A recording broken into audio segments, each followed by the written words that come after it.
آج کا دن جو ہے یہ ڈیٹ ہے آج 7 ستمبر اور اس کو یوم ختم نبوت کہا جاتا ہے.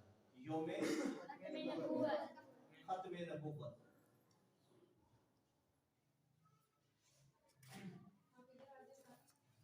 سب سے پہلے عقیدہ ختم نبوت کو سمجھ لیں کہ عقیدہ ختم نبوت کیا ہے یا ختم نبوت سے کیا مراد ہے.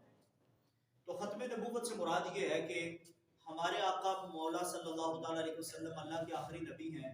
آپ صلی اللہ تعالیٰ علیہ وسلم کے بعد کوئی اور نبی نہیں آ سکتا. ٹھیک ہے, یہ ہے عقیدہ ختم نبوت کہ ہر مومن کے لیے, مسلمان کے لیے ضروری ہے کہ وہ یہ عقیدہ رکھے, یہ نظریہ رکھے کہ ہمارے آقا صلی اللہ تعالیٰ علیہ وسلم اللہ کے سب سے آخری نبی ہیں, آپ کے بعد کوئی اور نبی نہیں آ سکتا. یہ ہے عقیدہ ختم نبوت. یہ قرآن پاک سے ثابت ہے, احادیث سے ثابت ہے اور پوری امت کا متفقہ اور اجماعی عقیدہ یہ ہے کہ ہمارے آقا صلی اللہ تعالیٰ علیہ وسلم اللہ تعالیٰ کے آخری نبی ہیں, آپ کے بعد کوئی اور نبی نہیں آ سکتا. قرآن پاک کی بہت ساری آیتیں ہیں جو عقیدہ ختم نبوت کو واضح طور پر بیان کرتی ہیں. مثال کے طور پر قرآن پاک میں اللہ جل جلالہ نے ارشاد فرمایا ما کان محمد ابا احد من رجالکم ولکن رسول اللہ وخاتم النبیین. اب یہ جو خاتم النبیین, یہ جو قرآن کے کلمات ہیں کہ خاتم النبیین کا مطلب ہوتا ہے جن پر نبوت ختم ہو جائے, جو نبوت کے سلسلے کو ختم کر دے, وہ ہے خاتم النبیین. اور خاتم النبیین قرآن نے ہمارے آقا صلی اللہ تعالیٰ علیہ وسلم کے بارے میں فرمایا ما کان محمد ابا احد من رجالکم ولکن رسول اللہ, لیکن وہ اللہ کے رسول ہے, وخاتم النبیین, اور انبیاء کے سلسلے کو ختم کرنے والے ہیں, نبوت کے سلسلے کو ختم کرنے والے ہیں. یہ ختم نبوت کا قرآن میں بیان. اور بھی بہت ساری آیتیں مگر چونکہ وقت نہیں, احادیث کی جانب اگر بڑھے تو بہت ساری احادیث بھی ہیں جو عقیدہ ختم نبوت کو بیان کرتی ہیں. مثال کے طور پر سرکار نے ایک مقام پہ فرمایا انا خاتم النبیین لا نبی بعدی, میں نبوت کو ختم کرنے والا ہوں, لا نبی بعدی, میرے بعد کوئی اور نبی نہیں. اسی طرح سرکار نے ایک مقام پہ فرمایا لو کان نبی بعدی لکان عمر بن الخطاب رضی اللہ تعالیٰ عنہ, اگر میرے بعد کوئی اور نبی ہوتا تو عمر بن خطاب رضی اللہ تعالیٰ ہوتے, مگر چونکہ وہ نبی نہیں تو اس کا مطلب یہ ہے کہ میرے بعد کوئی اور نبی نہیں آ سکتا. اسی طرح اس میں سرکار نے ایک مقام پہ فرمایا انا آخر الانبیاء و انتم آخر الامم او کما قال علیہ السلام, میں سب سے آخری نبی ہوں اور تم سب سے آخری امت ہو. ہمارے بعد کوئی اور امت نہیں, ہمارے نبی کے بعد کوئی اور نبی نہیں, اور ہماری کتاب یعنی قرآن پاک کے بعد کوئی اور کتاب اللہ کی جانب سے نازل ہونے والی نہیں ہے. ہم سب سے آخری امت ہیں, ہمارے نبی صلی اللہ علیہ وسلم سب سے آخری نبی ہیں, اور ہمارے نبی صلی اللہ علیہ وسلم پر نازل ہونے والی کتاب یعنی قرآن پاک اللہ تعالیٰ کی آخری کتاب ہے, اس کے بعد کوئی اور کتاب نہیں. یہ ہے عقیدہ ختم نبوت کا معنی اور مفہوم جو ہر بندہ مومن کو سمجھنا ضروری ہے. اب عقیدہ ختم نبوت کا بیان تو میں نے آپ کے سامنے رکھ دیا. سرکار نے جہاں یہ فرمایا کہ میرے بعد کوئی نبی نہیں آئے گا, تو سرکار نے یہ بھی فرمایا کہ میرے بعد 30 ایسے کذاب ہوں گے جو نبوت کا دعویٰ کریں گے, مگر ساتھ آپ نے فرمایا کلہم کذابون دجالون, وہ سارے کے سارے جھوٹے ہوں گے, کذاب ہوں گے, دجال ہوں گے. وہ دعویٰ کریں گے ہم اللہ کے نبی ہیں, مگر وہ سارے اللہ کے نبی نہیں ہوں گے, وہ سارے جھوٹے ہوں گے. سرکار نے فرمایا 30 میرے پاس ایسے بدبخت ہوں گے جو نبی ہونے کا دعویٰ کریں گے, مگر سرکار نے فرمایا لا نبی آبادی, میرے بعد کوئی دوسرا نبی نہیں آ سکتا. اب سرکار کے دور میں ہی کچھ بدبختوں نے نبوت کا دعویٰ کر دیا تھا. اس دور میں دو یہ بدبخت ہیں جنہوں نے سب سے پہلے دعویٰ کیا. ایک ہے مسلمہ کذاب, دوسرا اسود انسی. ان دونوں نے سرکار کے دور میں نبوت کا دعویٰ کر دیا تھا. یہ بدبخت تو جلدی مر گیا تھا. اب یہ تھا جو یہ سرکار کی مثال باکمال کے بعد اس نے جب گٹھا لگا کر لوگوں کو گٹھا کر کے ورگلانا شروع کر دیا میں اللہ کا نبی ہوں, میرے اوپر وحی آتی ہے, دیگر مطلب اس طرح کے بکواسات مغلظات اس نے پکنے شروع کر دیے. اس وقت جو امیر المومنین تھے سرکار کے بعد خلیفہ اول حضرت صدیق اکبر رضی اللہ تعالیٰ, تو آپ تک جب یہ بات پہنچی تو آپ نے مسلمہ کذاب کے خلاف جہاد کا اعلان کیا, اور حضرت خالد بن ولید رضی اللہ تعالیٰ جو سیف اللہ جن کا لقب اللہ کی تلوار, جو سرکار کے دور میں بھی مجاہدین کے سپہ سالار ہوتے تھے, ان کے لیڈر ہوتے تھے اور پوری ان کی کمانڈ کرنے والے, تو آپ نے حضرت صدیق اکبر نے حضرت خالد بن ولید کو ہی مقرر کیا مجاہدین کا سپہ سالار اور جنگ یمامہ، یہ جنگ لڑی گئی ہے مسلمہ کذاب کے خلاف۔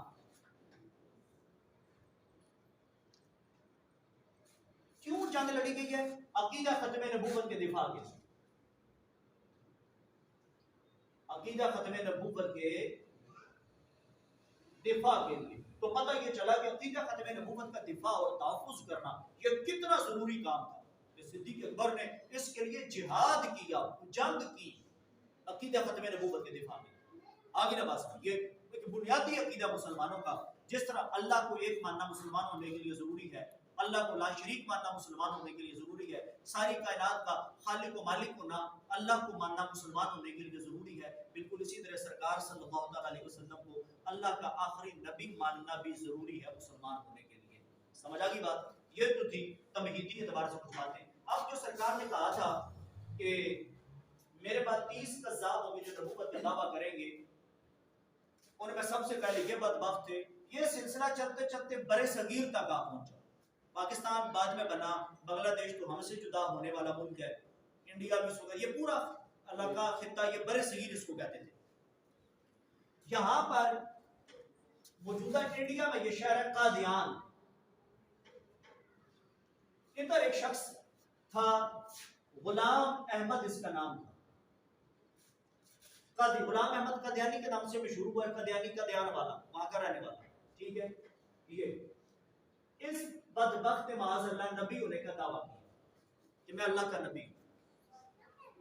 اس وقت جو علماء تھے، مفتیان کرام تھے، انہوں نے اس کے خلاف حکم کفر صادر کیا کہ یہ دعویٰ کرنے سے یہ کافر اور مرتد ہو گیا، یہ مسلمانوں کے ساتھ اس کا آج سے کوئی تعلق نہیں ہے۔ تو یہ سلسلہ جب چلتے چلتے پاکستان بنا، تو اب یہاں پر یہ پرابلم تھی کہ پاکستان تو اللہ کے فضل سے کلمہ طیبہ کی بنیاد پہ بنا، اسلام کے نام پہ بننے والا ملک ہے پاکستان، تو اب قادیانی جو کہ کافر تھے، عقیدہ ختم نبوت کے منکر ہونے کی وجہ سے، انبیاء کے گستاخ ہونے کی وجہ سے، ضروریات دین کا انکار کرنے کی وجہ سے، اب انہوں نے کیا ڈھونگ یہاں رچایا ہوا تھا، جیسے آپ پوری دنیا میں یہ کر رہے ہیں کہ ہے کافر مگر اپنے آپ کو مسلمان کہلاتے ہیں، ہے کافر مگر اپنی عبادت گاہ کا نام مسجد رکھتے ہیں، ہے کافر مگر قرآن پڑھتے ہیں، اذان دیتے ہیں، یعنی مسلمانوں کا نام اور مسلمانوں والے سارے کام بظاہر وہ کرتے ہیں۔ اب یہ بڑی ایک تشویشناک پہلو تھا کہ کافر ہمارا نام استعمال کیوں کرے؟ مسجد تو مسلمانوں کی عبادت گاہ کا نام ہے، تو کافر اپنی عبادت گاہ کا نام وہ مسجد کیوں رکھیں؟ اسی طرز پہ دیگر اسلامی شاعر کو یہ استعمال کیوں کر رہے ہیں؟ تو یہ قرارداد چلتے چلتے 1974 میں یہ پارلیمنٹ میں، پاکستان کی قومی اسمبلی میں ایک قرارداد جاتی ہے، اور اس قرارداد کا جو متن تھا اس کے چند پہلو یہ تھے کہ قادیانی چونکہ عقیدہ ختم نبوت کے منکر ہیں، کافر ہیں، تو ان پر مسلمان کہلانے پر پابندی لگوائی جائے، کیونکہ یہ کافر ہے تو ہمارا نام استعمال کیوں کرتے ہیں؟ وہ کافر اپنے آپ کو کہیں، قادیانی کہیں، مسلمان ہمارا نام استعمال نہ کریں، ان پہ سرکاری سطح پہ پابندی لگنی چاہیے۔ اسی طرز پہ مسجد مسلمانوں کی عبادت گاہ کا نام ہے، تو قادیانی چونکہ کافر ہے تو یہ اپنی عبادت گاہ کو مسجد کیوں کہتے ہیں؟ ان پہ پابندی ہونی چاہیے کہ اپنی عبادت گاہ کو مسجد نہ کہیں۔ اسی طرز پہ دیگر جو شاعر اسلام ہیں ان کے استعمال کے اعتبار سے قرارداد پیش کرنے والے علامہ شاہ احمد نورانی علیہ رحمہ، انہوں نے قرارداد پیش کی تھی۔ یہ پارلیمنٹ کے حکم تھے، ان کی کوئی پولیٹیکل پارٹی کے سربراہ بھی تھے، یہ یوپی جس کا نام ہے جمعیت علماء پاکستان۔ اس وقت کا جو وزیر اعظم تھا وہ ذوالفقار علی بھٹو، یہ اس وقت وزیر اعظم تھا، پی پی پی یعنی پاکستان پیپلز پارٹی کی اس وقت کی حکومت تھی جب یہ قرارداد 1974 میں پیش ہوئی۔ تو بھٹو نے یہ کہا تھا کہ ٹھیک ہے قرارداد آ گئی کہ علماء کہتے ہیں کہ قادیانی کافر ہے، تو قادیانیوں کو بھی بلاتے ہیں، وہ بھی اپنا موقف، ہم دونوں طرح کا موقف سن کے پھر ہم فیصلہ دیں گے کہ ان کو کیا سمجھنا چاہیے قادیانیوں کو، اور مطلب جو بھی۔ تو قادیانیوں کی طرف سے مرزا ناصر جو اس وقت قادیانیوں کا ہیڈ تھا، یہ قومی اسمبلی آیا، اسمبلی کی طرف سے علامہ دورانی صاحب اور ان کے ساتھ علماء کا پورا پینل تھا. بحث و مباحثہ مکالمہ شروع ہو گیا. نورانی صاحب نے علماء کی موجودگی میں دلائل دیے, پارلیمنٹیرینز کی موجودگی میں دلائل دیے کہ قادیانی چونکہ ختم نبوت کے منکر ہیں, کہ گستاخ ہیں, کہ کافر ہیں, اسلام سے خارج ہیں, تو لہٰذا مطلب ان کو پاکستان کے آئین میں کافر ڈکلیئر کیا جائے, یہ ہماری قرارداد ہے اور ہم یہ چاہتے ہیں.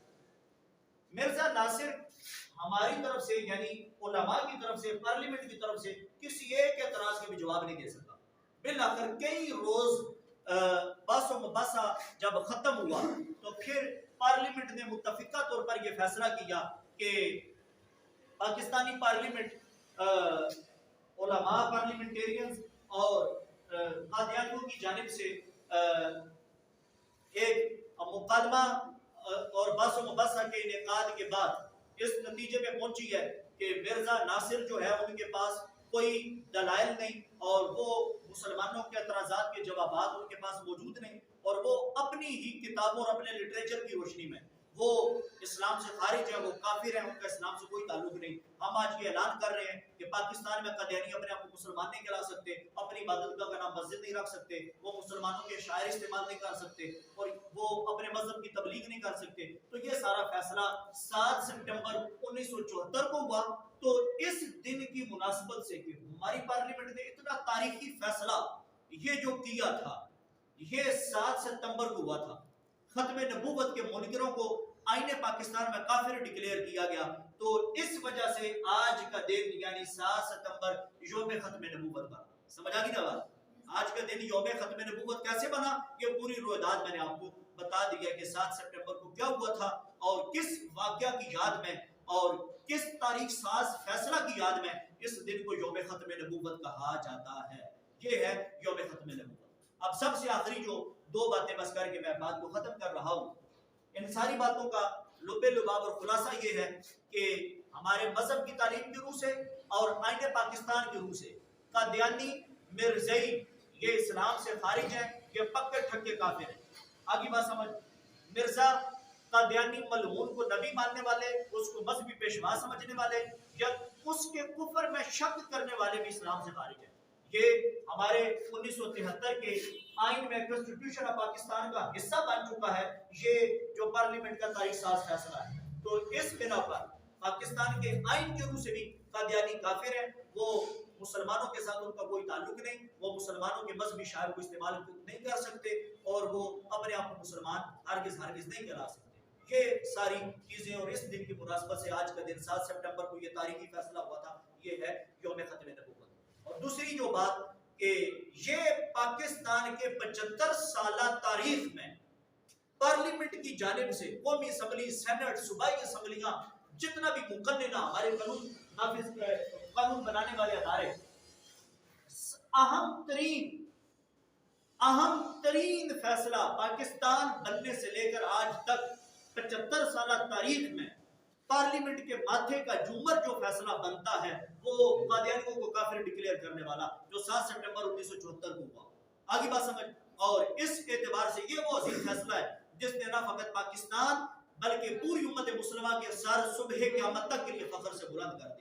یہ ہے عقیدہ ختم نبوت کے دفاع کے اعتبار سے وہ جو تحریک چلائی تھی صدیق اکبر نے عقیدہ ختم نبوت کے دفاع کے لیے, وہ چلتی چلتی قیام پاکستان تک آئی اور قیام پاکستان سے بعد 7 سپٹمبر 1974 تک پہنچی, جب ہم نے آئین پاکستان کے تناظر میں قادیانیوں کو کافر قرار دلوایا.